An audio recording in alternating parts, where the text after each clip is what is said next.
Blog Talk Radio. Hello, everyone. This is Laurie Smith on Blog Talk Radio. Good evening. It is 10 o'clock p.m. here in Calgary, Alberta, Tuesday night, March the 15th.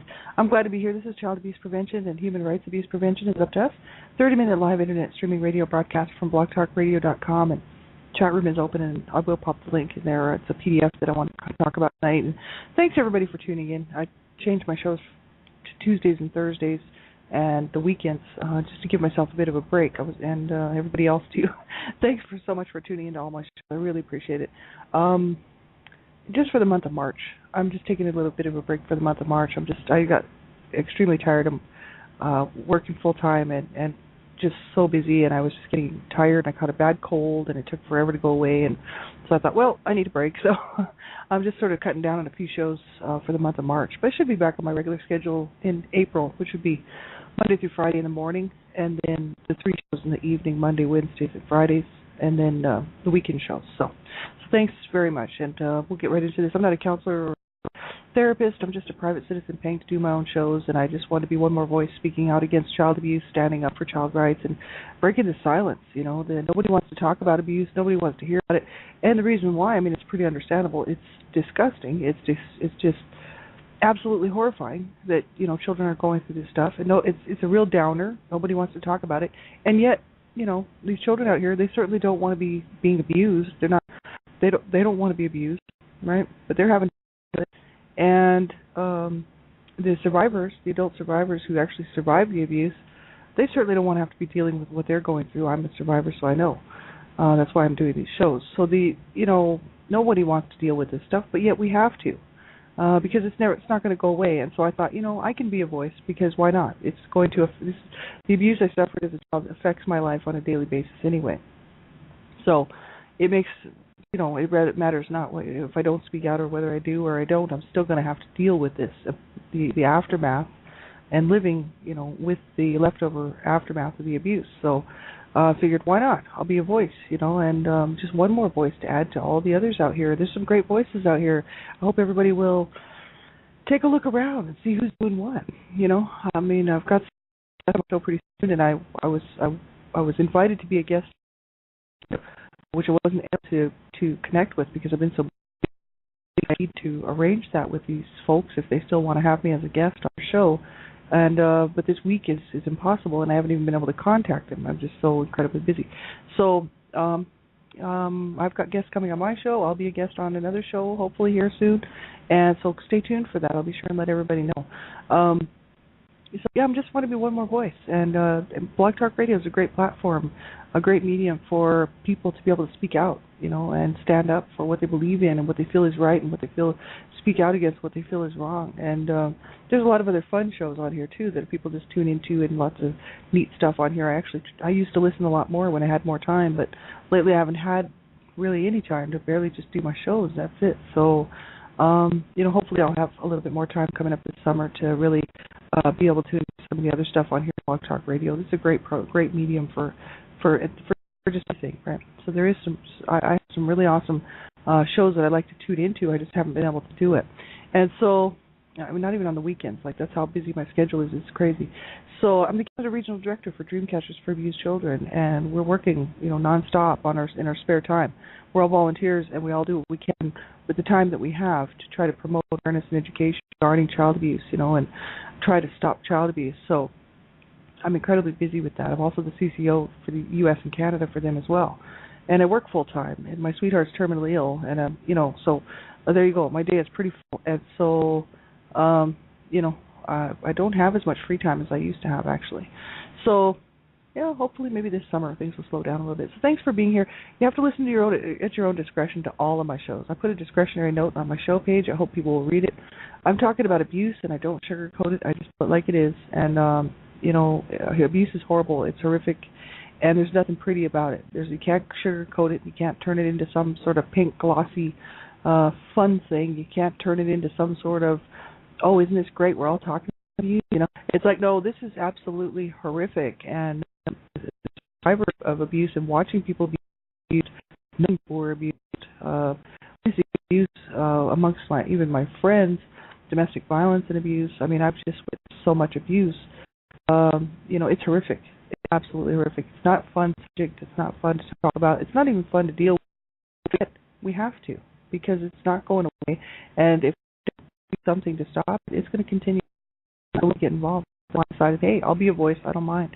So you have to listen to your own discretion to all of my shows. You know, to know what's good for you to listen to. And if you feel the topic of abuse bother you, then you have to. That's your discretion. You clearly make that decision for yourself.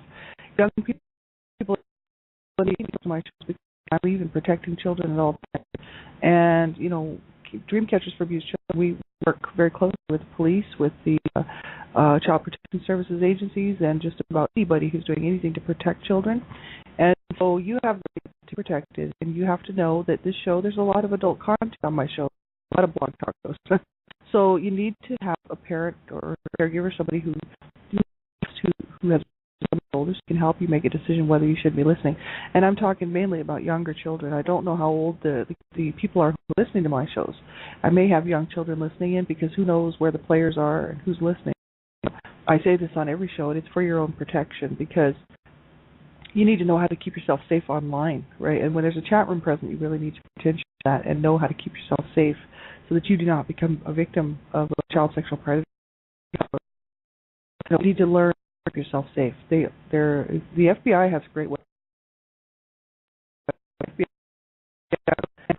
for parents, you know, teach your children to learn how to keep themselves online and keep themselves safe.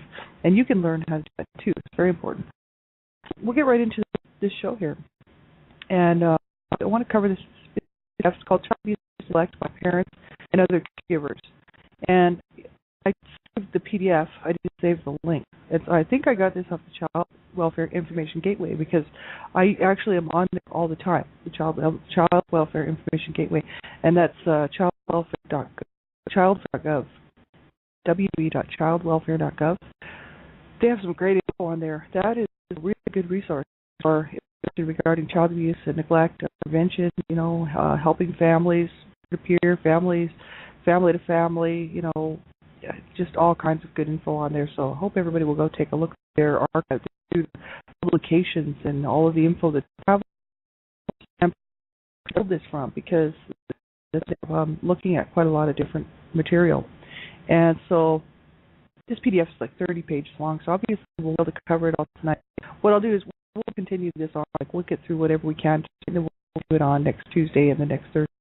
Probably, hopefully, you know, in a few days. But it's really good information. So I hope everybody will get something out of this. And so, yeah, thanks for tuning in. I really appreciate you being here. And I have a friend in the chat room. And, you know, sometimes some of my shows are clear and the sound is great, and then sometimes the sound is just horrible. So it's always the internet. I never know when the sound is going to be good. I never know when the sound is going to be bad because I can't hear it myself while I'm talking, right? So I apologize. And there's not much I can do about it. I think it's the connection, or it's Skype, or it's something, but I don't know what it is. Because some of my shows are good. That's why I don't know if the sound is good. So I don't know why it would be different on a different night, you know, or a different morning or whatever. So sorry about that. So Child Abuse and Neglect by Parents and Other Caregivers. This is a PDF, and they don't even give the getting information of who actually wrote this. So I'm going to go back and see if I can find out who found this, and I'll have that for you guys on Thursday. It says Child Abuse has recorded in literature, art, and science in many parts of the world. Reports of infanticide, mutilation, abandonment, and other forms of violence against children date back to ancient civilizations. The historical record is also filled with reports of unkempt, weak, and malnourished children cast out by families to fend for themselves, and of children who have been sexually abused. For a long time, also, there have existed charitable groups and others concerned with children's well-being who have advocated the protection of children.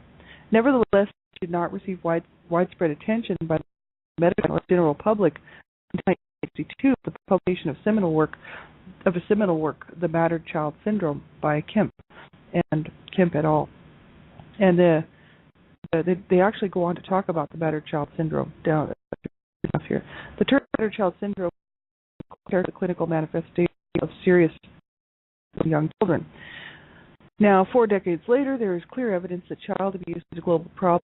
This was in 1992, which publication came out that Kemp, the battered child syndrome, and prior to that, child abuse was pretty much kept even after.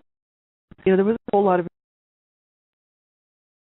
about what child abuse does to children, and until 1962, that's a few years later, parents were brought up on charges. So courts were not interested in subjects of with issues of domestic violence and abuse. And I know my mom talked her life, told me stuff like that she had tried to get a divorce in the late 1940s, which would have been probably like 1948 or something like that in Canada, and they were not granting divorces to women unless, or to couples, to married couples. Well, I was dropped from my show. I don't know how long I was actually. I was off. I'm not really sure, but anyway, I'll get right back into the material here. So I have no idea how long I was actually off the show because it didn't tell me I was actually off. This is terrible tonight, so sorry about that, everybody. They're just talking about the history, really, of what's known about child abuse from way back, ancient civilizations, and also then to say that the issues of child abuse were really not receiving any real attention by the medical profession or the general public until 1962, with the publication of a seminal work called The Battered Child Syndrome by Kemp et al. And the term battered child syndrome coined to characterize the clinical manifestations of serious physical abuse of young children. And so it was just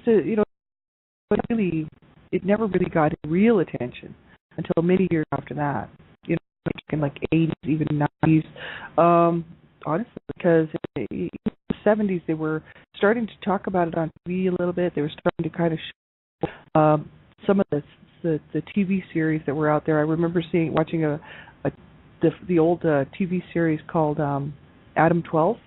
The two police officers, Adam 12, and they used to ride around in the car, and they'd get involved in all of these things that were going on, like criminal activity and arresting people and whatnot. There was actually one show on that series that was about child abuse, and that was in the 1970s. And I remember seeing the show, and because I was being abused, that show caught my attention because I was like, wow, here's a show about something that I'm going through, And these, they had to, try to save a child's life and save this child from abuse, right? And so that was one of the first times I had seen anything on TV as a child about child abuse, and that was in the 70s. And then, you started to see a little bit more in the 80s, right? And then, even today, I mean, nobody really wants to deal with it. Nobody really wants to talk about it, except for a handful of people who go to school and study and do, to become social workers or to become, child advocates and actually get the degrees, and if they're interested in psychology or something, you know what I mean? Or they just love children, right? One or the other. So why most people really care? There's a handful of people that are out here like myself who are just advocating publicly to raise awareness and education. And I mean, there's a lot of us when you start taking a look around to see just how many of us there are. Great to have one big, huge together. It'd be a powerhouse, that's for sure. Because most of us are volunteers.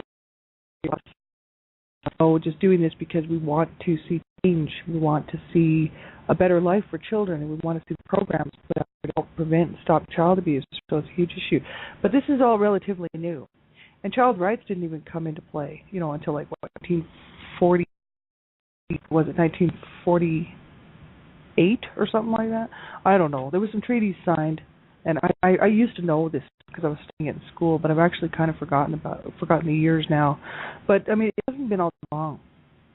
So, and even child rights only matter if they own something tangible, if they're upheld, right? So you can have all the rights you want on paper, put some books and hidden away, in a judge's office, right, or where they keep court documents. I mean, you can't mean anything unless they're upheld. So children do have rights. They have actually more rights than adults do, because they have an extra right in there, which is to be brought up in a caring home, caring environment. I think they have a couple more rights than adults have.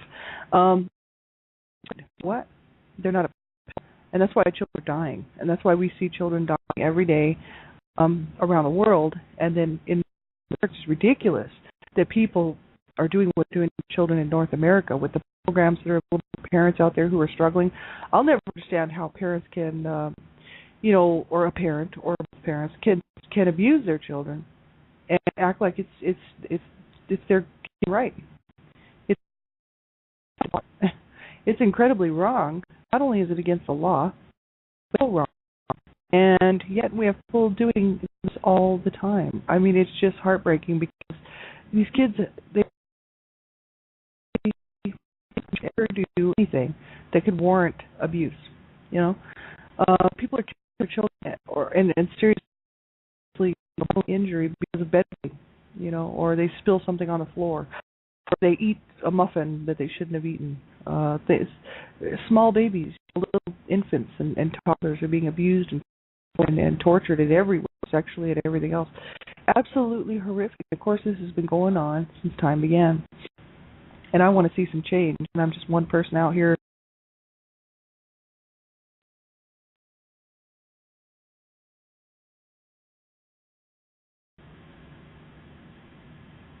Hello, everybody. I hope I'm streaming. I've been dropped from my show now a couple of times, and not sure why or what's going on, but it is an extremely bad connection here tonight. Like, this is probably one of the worst connections I've had. Well, I've had a couple of shows that actually didn't record at all, and I was never even on the air, I don't believe. So there has been a couple of instances where it was really bad, but tonight is one of those. So that's horrible. So this, I just draw attention that this is really relatively new, that people are speaking out against abuse. It's only been the last four decades. So interesting. They said now, 4 decades later, there's a clear evidence that child abuse is a global problem and occurs in a variety of forms and is deeply rooted in cultural, economic, and social practices. Solving this global problem, however, requires a much better understanding of its occurrence in a range of settings, as well as of and consequences in settings. And they said, how are child abuse and defined? Cultural issues, global approach to child abuse must take into account the differing standards and expectations for parenting behavior in the range of cultures around the world. Culture is a society's common fund of beliefs and behaviors and its concepts of how people should conduct themselves. Included in these concepts are ideas about what acts of omission or commission might constitute abuse and neglect. In other words, culture helps define the generally accepted principles of child rearing and care of children. Different cultures have different rules about what are acceptable parenting practices. Some researchers have suggested views of child rearing across cultures might diverge to such an extent that agreement on what practices are abusive or neglectful may be extremely difficult to reach. And nonetheless, differences, they do have issues with that now. I mean, the definitions of abuse vary state to state. They have some of the main pieces of what defines abuse, physical abuse, verbal, emotional, psychological abuse, child sexual abuse, and neglect. They all have the common bits and pieces of it, and yet some states will define certain things as being certain, abuse, and others will say no, it's not abuse. We really need a nation, the United States, especially the United States, and I think a North America wide set of real definitions that everyone can come to agree on that defines abuse, and it should all be the same. It shouldn't vary state to state as to province. Abuse is abuse, but you can't even get the people who are fighting against abuse and try to get abuse and get them to agree on the issues. They're talking to our specially trained to look for child abuse, and you have people who know the people, the morticians and whatnot in the morgues who identify abuse. If a child's been murdered and killed, and they know what to look for the signs and symptoms of abuse, and they know.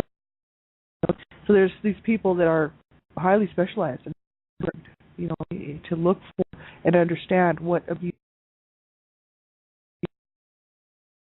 is.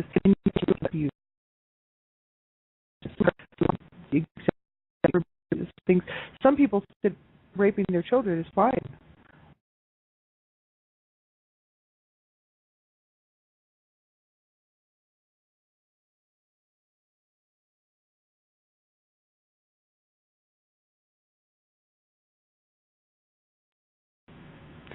Yeah, this is horrible. I've been dropped I don't know how many times now, but I don't know how this show is even streaming, but I'll just keep talking, and we've only got about 10 minutes left anyway.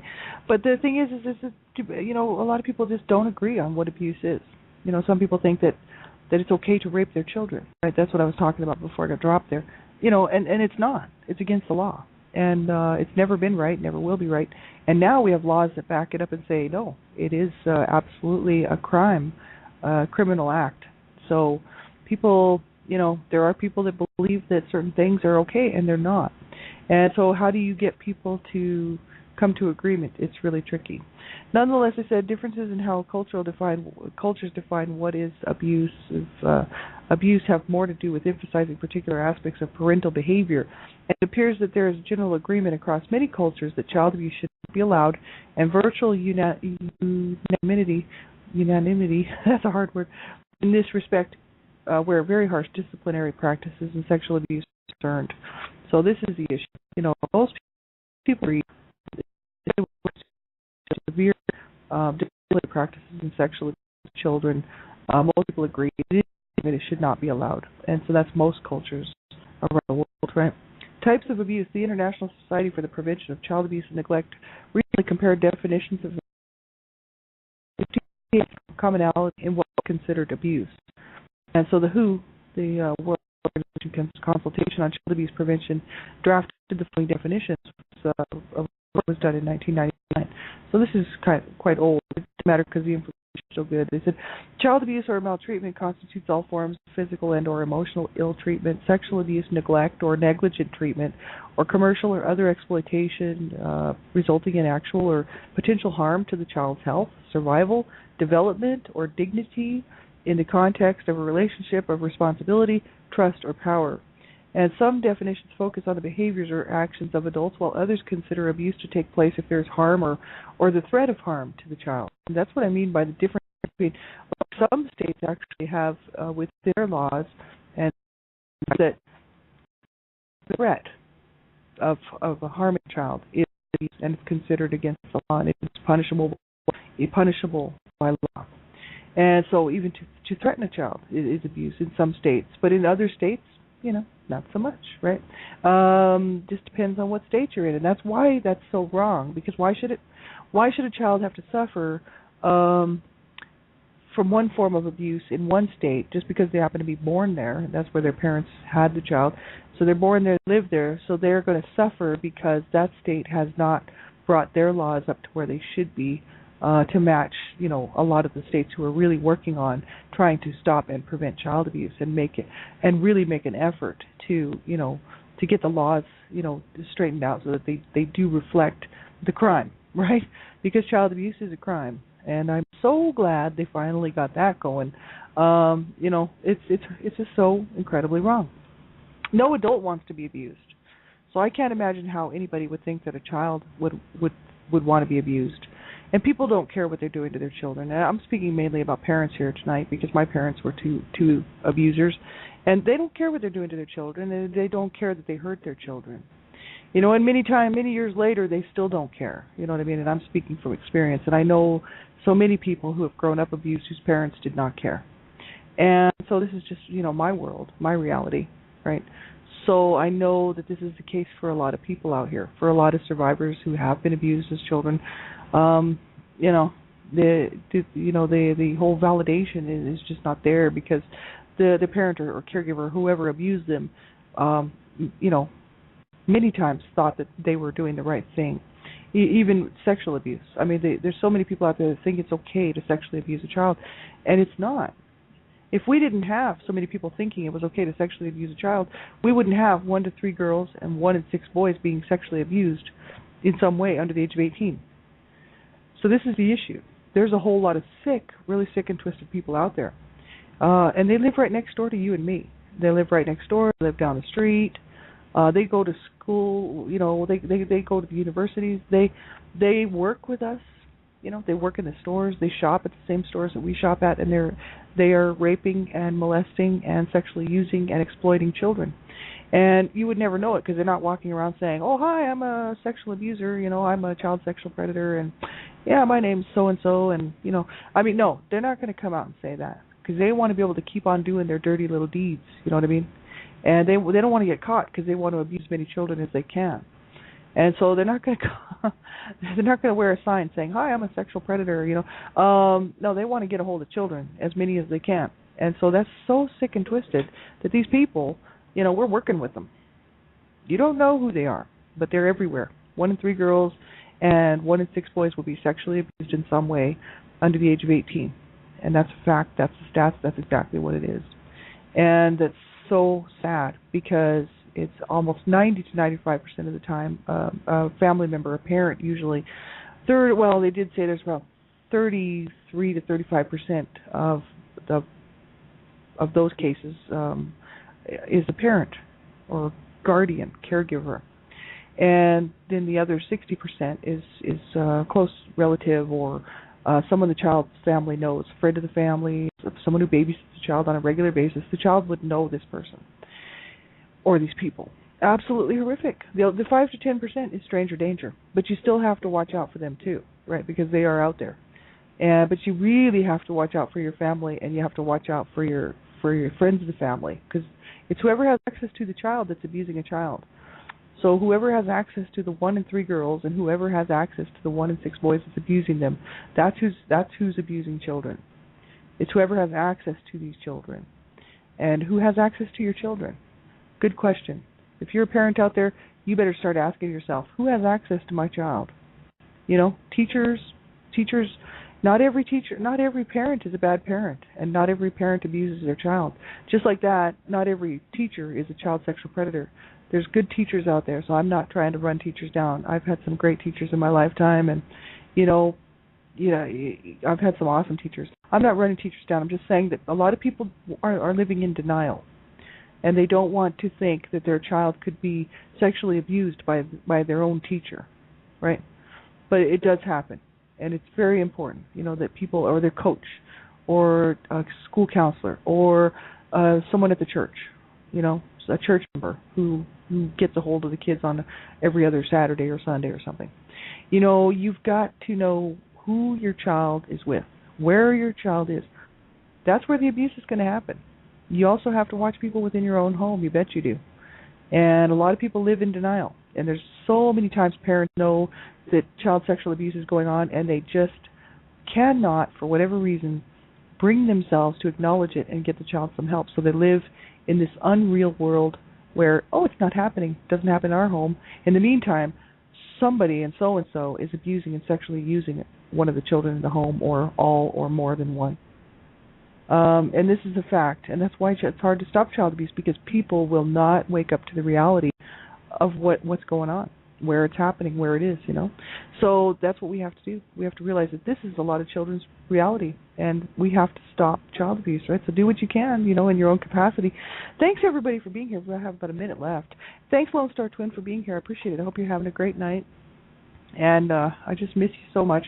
And I have been so busy, I haven't even been able to even keep in touch with many people. That's what I'm saying. That's why I had to drop some of my shows. So I'm on Tuesdays and Thursdays now, and the weekends just for the month of March, like I was saying, just to take a break, So thanks, everybody, for being here. I appreciate it. I'll be back on Thursday morning and then Thursday night as well. And Dreamcatcher Talk Radio, of course, in the evenings here on Blog Talk Radio. So if you need something, get a hold of me here on Blog Talk Radio. You can contact me on Facebook. I do usually check my messages, even if I'm not on it, very long. I do try to get to people and check my messages. So you can leave me a message, and I'll try to get back with you for sure within a day or so. Thanks for being here. I appreciate you, tuning into my shows. Have a great night, and we'll talk to you all again. Bye-bye.